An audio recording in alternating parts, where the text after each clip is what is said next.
Prude.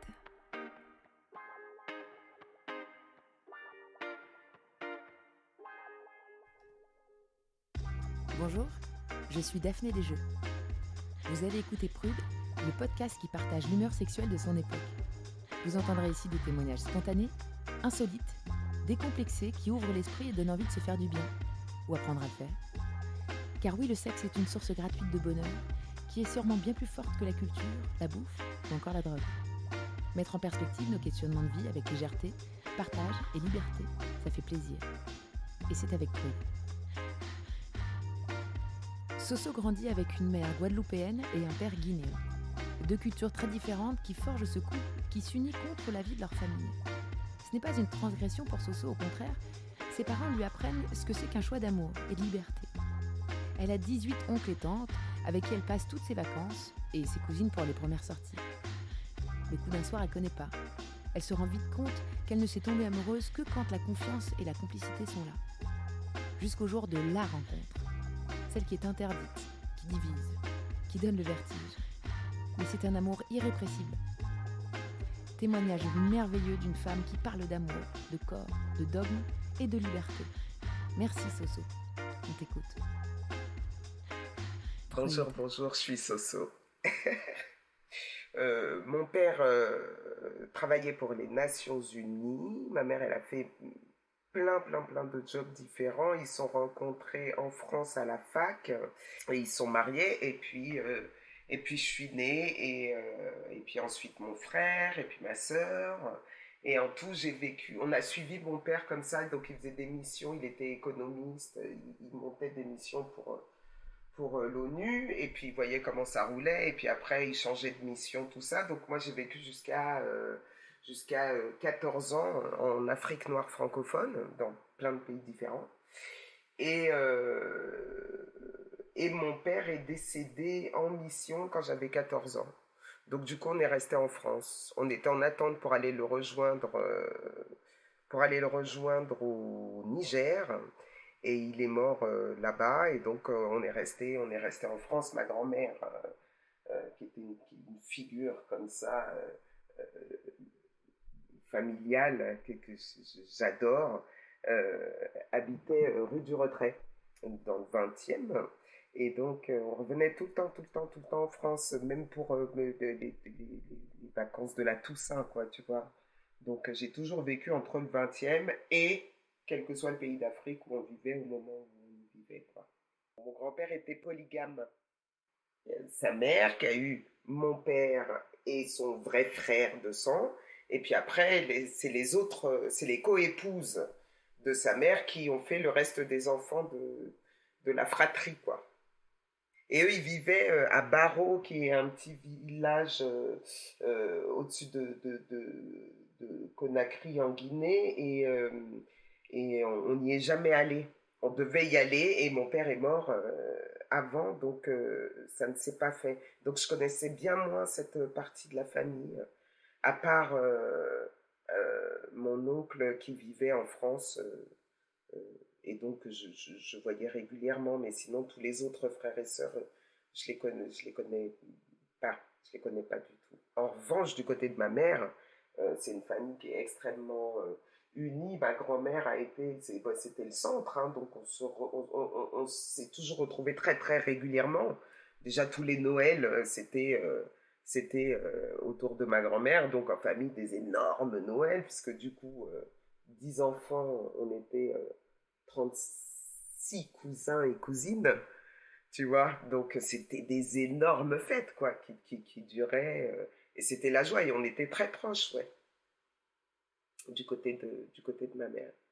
Enfin, voilà, des grands-parents et des histoires familiales, et des parents qui viennent de cultures totalement différentes, et qui sont déjà, eux, je veux dire, le fait qu'ils se mettent ensemble, mes parents, euh, c'était déjà quelque chose qui était un peu osé, quoi. C'est-à-dire que du côté de chez ma mère, mon grand-père antillais, si tu veux, a priori, il n'était pas pour, hein. C'était quand même une régression. Il y a quelque chose C'était une régression pour lui que ma mère se mette avec un Africain presque. Hein.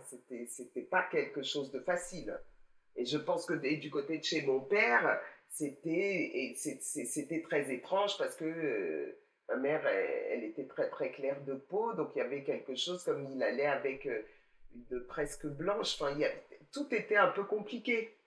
C'était les années 70, j'ai des photos, c'est des photos mentales. Où je vois ma mère avec une énorme afro sublime, des pantalons pas de bef, la clope au bec, mon père avec sa chemise, avec son col ouvert sur sa petite chaîne en or et tout. Tu vois, c'est des gens, pour moi, euh, ils étaient libres, libres. Ouais, ouais, libres, jeunes et beaux, quoi. Et ils nous ont transmis ça. Il y a déjà la transgression. On part en vacances ensemble, quoi. Les frères et sœurs se retrouvent, les cousins et cousines se retrouvent, et c'est parti pour tout l'été. La rigolade, les grandes tablées, la joie, quoi. Mes cousins, mes premiers amis, c'est mes cousines et mes cousins. Voilà, c'est cette petite société-là qui m'a formé pour la vraie grande société, quoi. Prude. Je suis jamais tombée amoureuse de quelqu'un en voyant quelqu'un, quoi. Et je tombais très, très, très amoureuse, hein. C'est vraiment de l'amour. Mais euh, les fois où j'ai eu des petits coups de cœur et tout, pour des gens que je connaissais pas, à chaque fois, j'étais déçue, quoi. Les masques tombaient, c'était nul. En troisième, c'était tellement une question pour tout le monde et c'était tellement saoulant. J'ai menti, j'ai dit à tout le monde que oui, oui, j'avais fait l'amour en colo. C'était la place, je me suis mise à la place où on m'attendait. Du coup, tout le monde était très content, moi aussi, et on m'a laissé tranquille. Et ma vraie première fois, c'était à 18 ans et demi. Là, j'étais très amoureuse de lui, mais ça a duré genre, je sais pas, 6 mois, et puis au bout de 6 mois, je m'ennuyais. Il m'a dit que, voilà, il m'a dit, je sens que tu vas me quitter. Effectivement, je l'ai quitté, et je me suis mise avec mon meilleur ami, avec qui je suis restée 7 ans. Je suis très pote avec un pote acteur, très très pote, et je me mets avec lui. Et on reste encore 7 ans ensemble. Et on fait un enfant ensemble. C'est le père de mon fils. Et au bout de 7 ans, on se quitte. Et là, je reste bien 10 ans célibataire. Et c'est là que, du coup, je fais pendant ces 10 ans de célibat, où une semaine sur deux, je passe euh, de parfaite maman à fête copain tous les soirs, tu vois, et voilà. Et c'est là que dans ces 10 ans de célibat, où je fais mes petites expériences, où j'essaye des one-shots, où à un moment je me dis, tiens, il faudrait que dans l'année, je me tape avec une copine, on se dit ça, qui est célibataire en même temps que moi, avec ma meilleure pote. On se dit qu'on faudrait qu'on arrive à se taper l'équivalent d'une équipe de foot. Bon, bah moi, j'ai jamais réussi. Hein. Je me suis dégonflée. Elle a réussi, j'étais hyper jalouse parce que moi je voulais être rock, tu vois. Pour moi, elle était hyper rock et moi j'étais un peu prudasse, nulle quoi. Tu vois, mais ça me faisait chier, j'ai pas réussi. Je suis pas allée au bout, donc bon, voilà. Donc j'ai eu deux, trois histoires comme ça, mais qui étaient des histoires des histoires béquilles. Et c'était très clair entre eux et moi. Et c'est des gens que j'ai même pas présentés à mes potes. Et puis est arrivé le moment où mon fiston a eu 14 ans.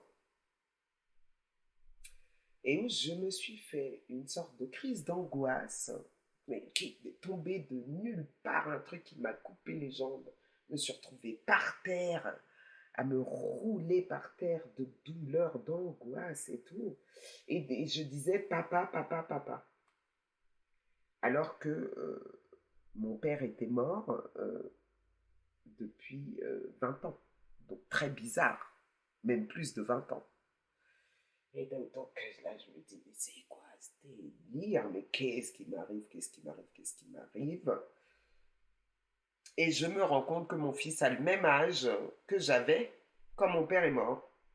et qu'on a exactement le même écart d'âge. Hallucinant. Et là, je me dis, alors, qu'est-ce qu'on en pense de cette info? Et je me dis, ben écoute, on est plutôt pas mal, parce que je peux mourir, effectivement, et je pense que mon fils, il s'en sortira, comme moi, je m'en suis sortie. Ils m'avaient donné les armes, quoi, mes parents. Tu vois, ça m'a pas tué de perdre mon père. Donc, je me suis dit, j'ai fait le taf. Et ça a libéré quelque chose, je pense.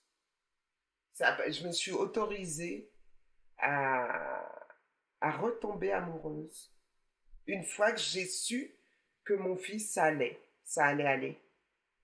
Prude. Une fois que j'ai su que mon fiston, ça allait, quoi.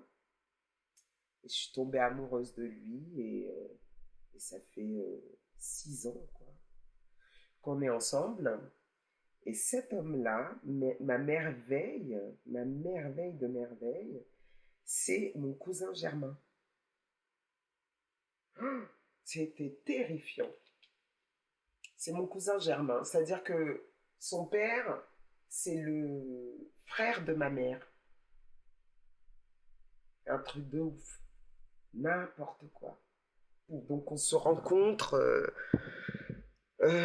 Comment ça se passe? On se rencontre. C'est marrant de dire on se rencontre. Hein. Tu vois, c'est hyper drôle. On s'est toujours vu, mais sans vraiment se voir. Parce que June a 17 ans de moins que moi. En plus, tu vois. Et Christine Boutin est pédophile, ça fait beaucoup. Hein, c'est comme ça que je me suis vue. À une époque, c'était terrifiant. En fait, je garde mon meilleur ami, qui est mon premier amoureux, avec qui j'étais restée 7 ans, qui est mon meilleur ami, qui est le parrain de mon fils, je suis la marraine du sien, tout ça, part en famille en Australie. Et il a une petite baraque trop mignonne à Bagnolet. Et donc il me dit, écoute, ils partent pendant un mois et demi. Moi, je suis dans mon petit 3 pièces. Il dit, bah prends la baraque, quoi, évidemment. Donc moi, je m'installe dans la baraque, trop contente. Je pars en tournée, donc j'appelle June, donc qui est mon petit cousin. Je sais qu'il cherche un appartement, qu'il est un peu en galère et tout. Donc je lui dis, écoute, pour l'instant, je ne suis pas là, donc t'as qu'à rester dans la baraque. Et puis moi, je vais revenir de temps en temps de tourner. Et quand je viendrai, bah, tu partiras ou je sais pas quoi. Bon, bref, tu vois, on s'organise comme on s'organise, quoi. Et puis donc, il vient, mais c'est mon petit cousin, quoi, qui a 17 ans de moins que moi, qui parfois a gardé mon fils. On s'aime beaucoup, mais si tu veux, moi, voilà, quoi. C'est ma famille, c'est ma famille. Je sais pas, j'ai pas d'autres mots, je sais même pas quoi en penser. J'apprends donc que mon ami est mort, donc je reviens pour l'enterrer, et June est là.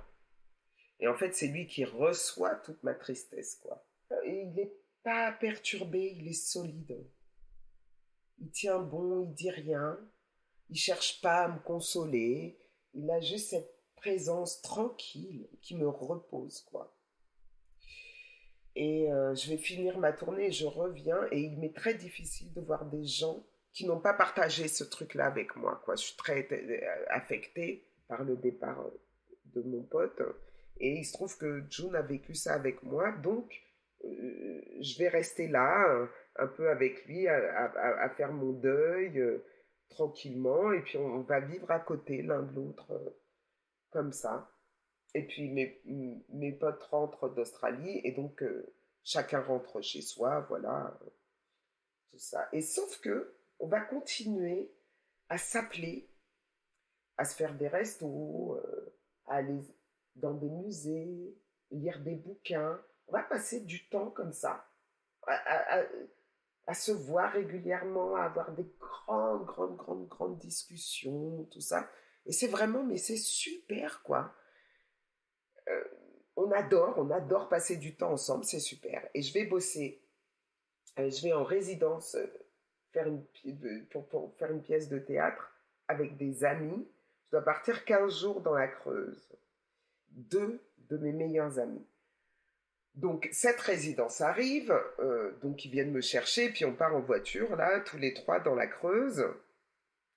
Et là, je reçois un texto de June qui me dit, dis donc, la vie sans toi, c'est quand même moins marrant, quoi. Et là, épiphanie, quoi. Papillon dans le ventre, cœur qui se décroche, bégaiement, tremblement de tout le corps. Vraiment, je fais un malaise, quoi, derrière, quoi. Parce que d'un coup, je me dis, ah putain, je suis amoureuse de lui. Et d'un coup, je me dis, mais ça va pas, mais t'es une malade, quoi. T'es quoi? Mais c'est dégueulasse, quoi. C'est ton cousin. Moi, l'interdit, dans mon cerveau, mais, enfin, il est ancré, quoi. C'est-à-dire, c'est horrible. C'est à la fois le, le plus grand bonheur et une horrible tristesse, une horrible douleur, de la honte. Je me sens sale, enfin, tu vois, vraiment. Bon, mes potes voient bien que ça va pas, hein, derrière. Et là, je leur dis, mais non, n'importe quoi, je suis complètement taré. En plus, il a 17 ans de moins que moi. Tu vois, vraiment, je suis en larmes, je pleure, je morve, enfin, tout, quoi.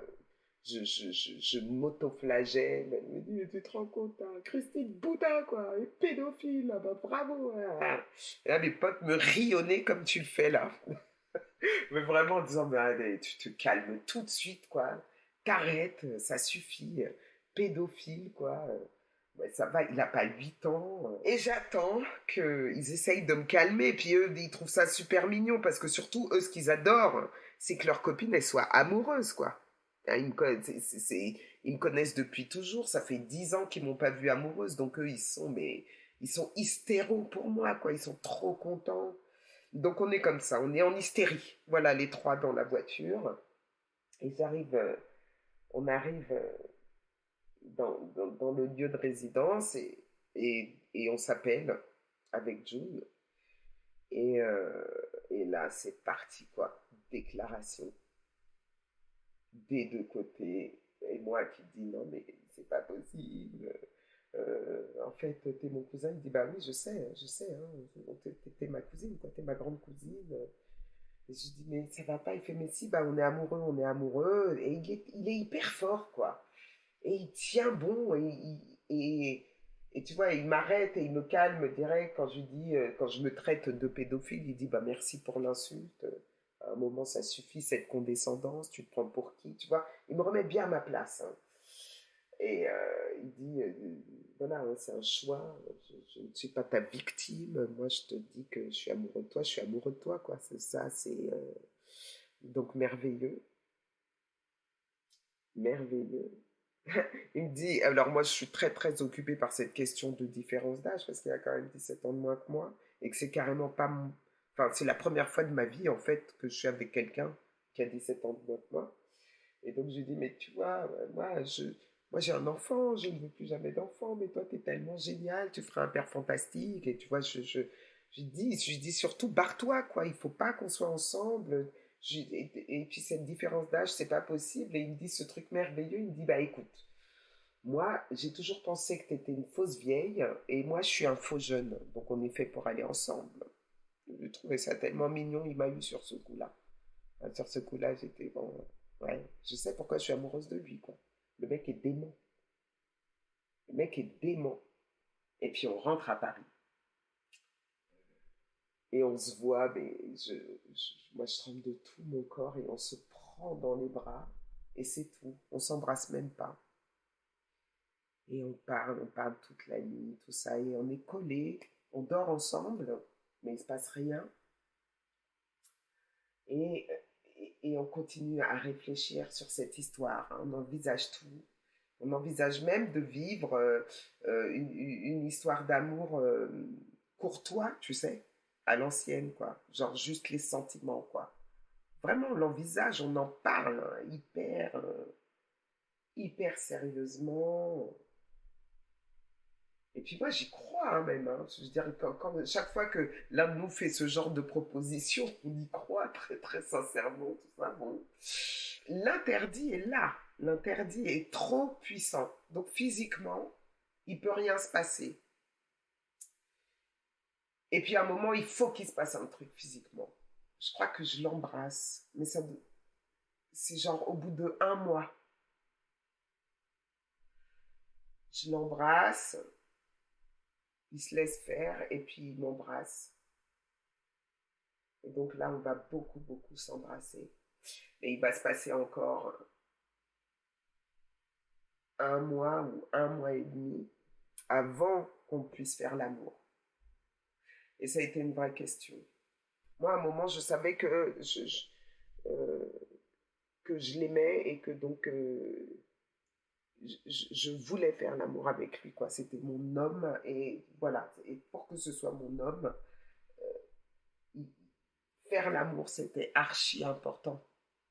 Et en même temps, je savais que c'était le test ultime. C'est-à-dire que soit l'interdit était trop ancré et on ne pouvait pas passer ce truc-là, et dans ce cas, ciao, bye bye. Soit on pouvait le passer, et dans ce cas, bonjour la vie, quoi. Bonjour la vie merveilleuse qui nous attendait. Et donc, au bout d'1 mois et demi, on a fait l'amour. C'était hyper émouvant. C'était maladroit. C'était magnifique. C'était très, très, très, très émouvant comme moment. Et après, on n'a plus jamais arrêté de faire l'amour. Et on s'est dit, on ne peut plus jamais se quitter, quoi. On s'aime. Donc, on s'aime, donc on va le dire, faut le dire. Faut en parler, et on savait que ce serait un très très gros problème dans notre famille. On savait, puisqu'on était passé par tous les pires questionnements de la Terre et les plus grands bouleversements.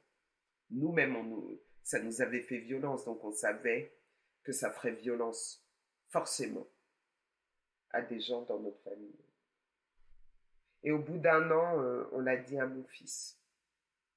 C'est June qui l'a dit à mon fils.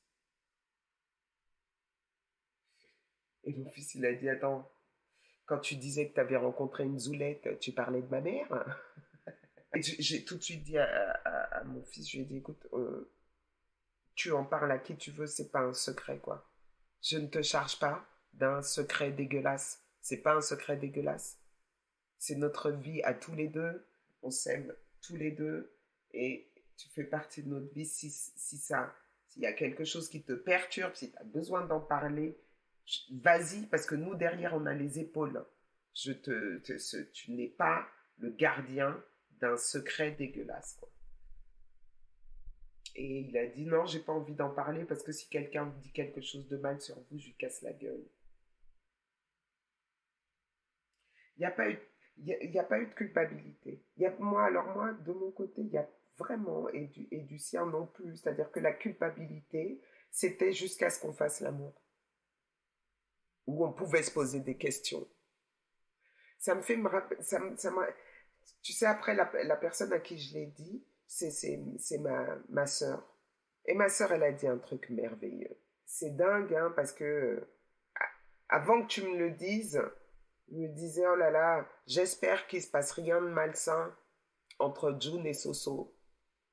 Et maintenant que tu me l'as dit, eh ben, je sais qu'il ne se passe rien de malsain entre vous.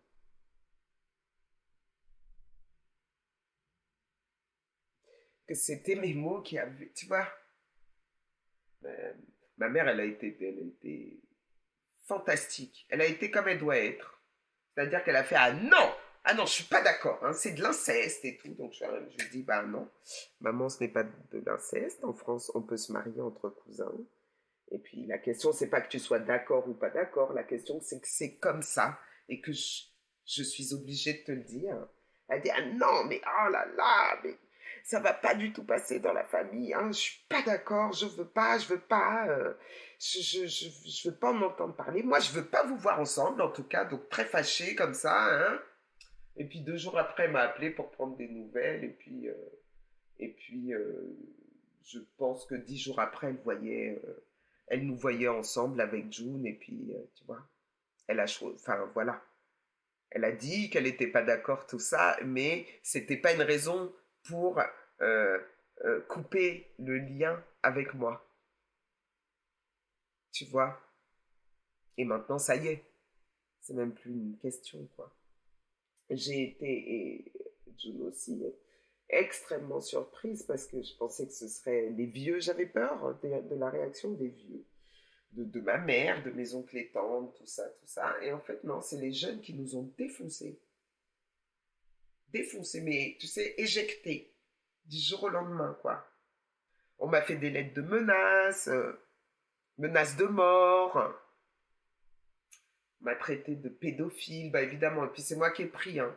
Ce qui m'a fait beaucoup de peine, c'est la façon dont on a traité June.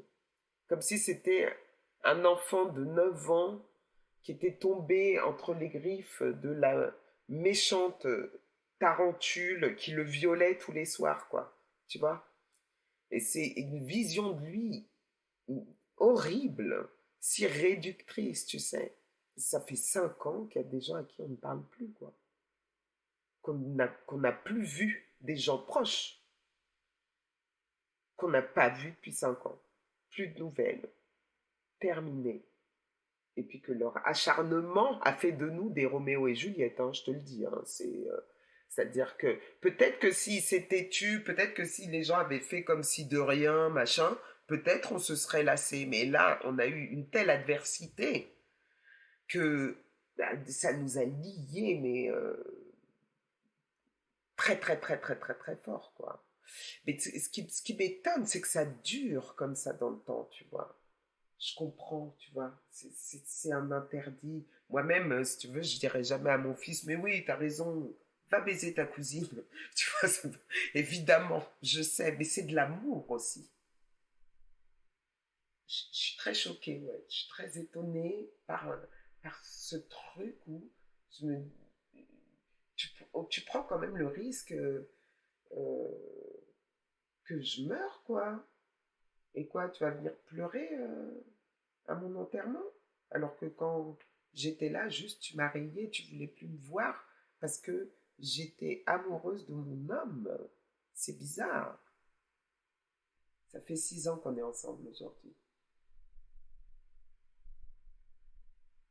On va très très très très bien. On s'aime bien, tu vois que dans le sens, on s'aime bien, quoi. On, on apprend à s'aimer, on avance ensemble, on se laisse bouleverser par l'autre, on accepte de faire un petit pas de côté, je sais pas, c'est chouette, quoi, c'est vraiment bien.